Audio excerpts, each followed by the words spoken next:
there's no routine test for ovarian cancer. So we were still all kind of in the dark. And so that was a really tough time because I felt like I didn't have any control over anything. I just kind of walked around a little bit like a zombie, just wondering. And, you get very well-meaning people, friends, family that tell you it's going to be okay. But inside you're like, but how do you know? Right. If they don't know, how do you know? And so it's all of that. But then after I was diagnosed, it was almost in just this odd way, a little bit of a relief. Now, mine was a little bit different because they had taken out the tumor at diagnosis, when I was diagnosed. But when I learned I needed to go through chemotherapy, at least at that point, I could be a part of my own health. I understood what the goal was. My oncologist was very clear. The goal is to get through treatment without stopping.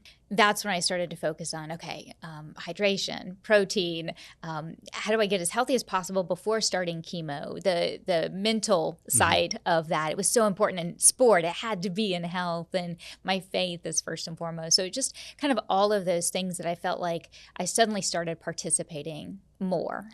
There were a lot of lessons learned. One of those was to listen to my body and also speak up when something doesn't feel right. But I think also it's, you don't know what you don't know. And so it's reaching out, getting information, asking questions, not being afraid to ask the questions. And I think that was really me. Right.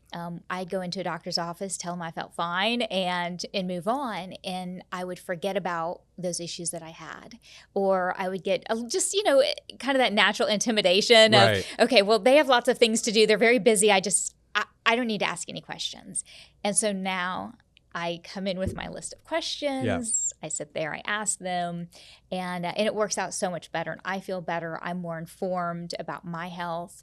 And so I always encourage everyone, but in particular women, to just really ask questions. Ask about any health concerns. Write it down, because once you get in there, you put on that paper gown, you're not going to remember what you wanted to ask.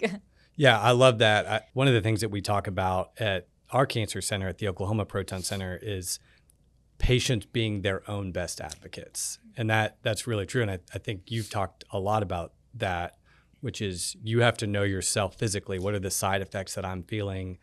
What are the things that don't seem right with my body? But then also being willing to go in and ask questions. And I like what you said about writing the questions down ahead of time, because it is overwhelming once you walk into that room.